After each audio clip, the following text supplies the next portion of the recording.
Yeah, well, I'm not intimidated because they're not that big in real life. Hello and welcome to the United Stand. About game day for Manchester United, but also big news day as always. There is a lot to discuss. We'll be talking about Timo Werner first. I also want to get into this debate, Grealish or Maddison. I think there's some interesting things and developments around that. Also some comments from Solskjaer, and Sir David of Beckhamshire has spoken. He's not a sir yet. He'd probably never get that because of the emails, but he has spoken about Solskjaer. But let's talk about Timo Werner. Now, there is a real belief that Timo Werner will leave RB Leipzig this summer. What a season he has had over in the Bundesliga, which is now, the Bundesliga is the in thing at the moment, isn't it? You know, it's always been Premier League or La Liga. Well, Bundesliga is hot, hot, hot at the moment. It is. Bayern Munich smashing Chelsea and Spurs this season. RB Leipzig smashing Spurs at home in the way that they played. I know it was only 1-0. He has got 20. He's played 23 games. He's got 21 goals and 7 assists in that league for RB Leipzig. So, look, he's a very good player anyway, Timo Werner. I think he has the ability to play in numerous positions in a front three. Can play down the middle, can play off the right, and can also play off the left. I personally think this is something that Manchester United need. I know people. I like Raul Jimenez. I really do like Raul Jimenez, but I think that he is a one-trick pony in many ways. In the fact that he's a typical number 9. And I think with the players United have got, Rashford, Martial, Greenwood, and I think if you brought a Werner in there and maybe even a Sancho as well, you've got many players who can an interchangeability, and I think in the modern day game that can cause a lot of people problems. So I would love him at Manchester United. It says 60 million there. There's talk that he's available for 30 million now. This is where the bad news starts, because the reports today are that Manchester United and Barcelona have expressed an interest in Timo Werner, but he's waiting on Liverpool, and this is not the first time that we've heard that Werner fancies a move to Liverpool, and the problem is that Liverpool now are not a cliche. They're not a cult thing. Some people would say with an N, but they're not. You know, going to Liverpool just isn't about their history or the fact that they're a big English club. They're now the best club in England, and they are the best club in the world, really. So they are very attractive to players, and Klopp is a manager that many players want to play for. So United could miss out on Werner, and it would be just typical again, isn't it? Because Liverpool just have this tendency of picking up people for very, very cheap prices at the moment, and Werner for 30 million is about a third of what he's really worth. So be bloody typical, wouldn't it? A player that not only a player that we want, or I certainly want, but also they're going to get him for a very decent price. It's Fabinho all over again. So look, I think United have got to be in this race. What's probably going to happen is Werner goes to Liverpool for 30 million. We spend 130 million on Sancho. Who gets the better deal? Well, I'd be very happy with Sancho, but I'd also be very happy with Timo Werner.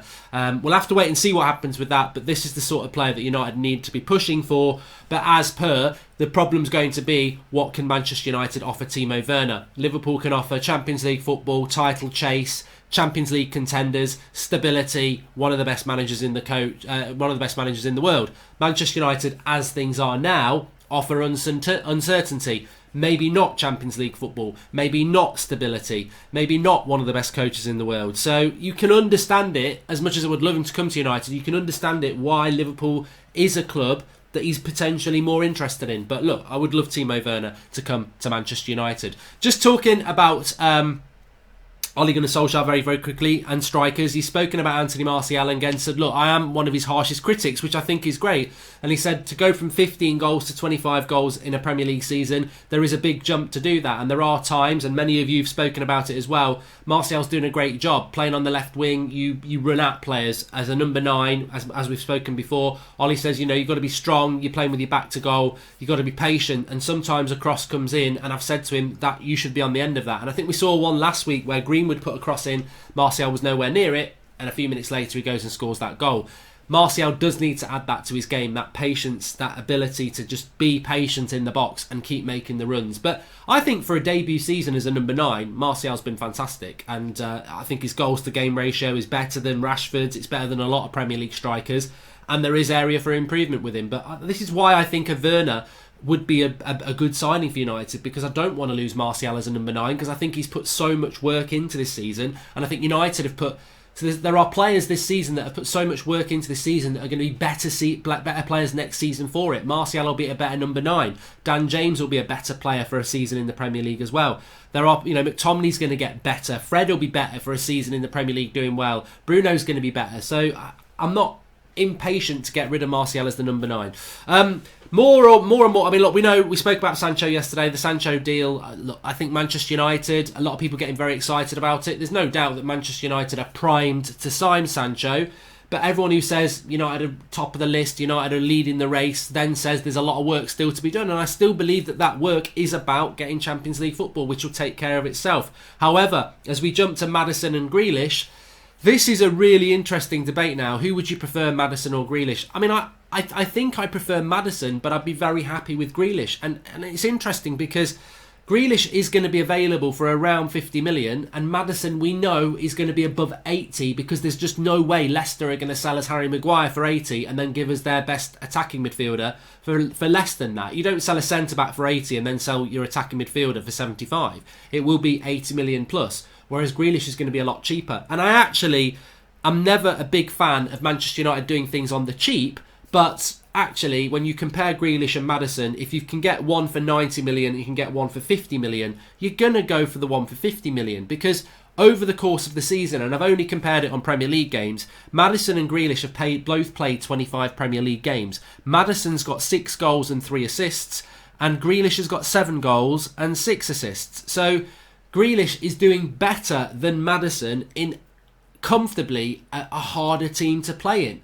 So the stats go in Grealish's favour, and I don't really go deep into the stats, but more goals and more assists from Grealish than Maddison, when Maddison is 3rd in the league and Grealish is, I think, is in the bottom 3, it shows you it is evidentially stronger in the way of Jack Grealish, because Jack Grealish is doing it in a team that's struggling. He's doing it in a team where you've got to fight for every result. He's doing it in a team where they're not scoring as many goals as Leicester, and he's doing it in a team where that team, it's a harder job for him. It is a harder job. He's not got the quality around him that Maddison's got. So that goes in Grealish. I just think everything goes in Grealish's favour at the moment in the battle of the two.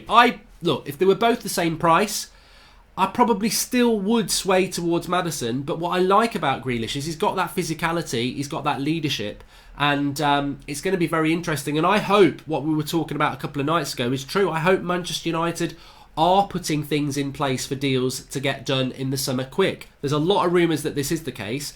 I think we need to do that. Again, evidence doesn't go in our favour. Bruno took way longer than it should have done. Bruno should have been in the summer, but we knew we were after Bruno around the 12th of January and we didn't get it done until the end of January. The game that stands out to me, and the 3 points that could be crucial at the end of the season, was that Burnley game. We'd been negotiating for Bruno a long time before that Bruno game. He could have played against Burnley. If he'd played against Burnley, we would have won that game, and that would be 3 more points and we'd be level with Chelsea. I still think we can get top 4, but the Bruno deal was too long negotiated. The Maguire deal, the Wan-Bissaka deal, too long.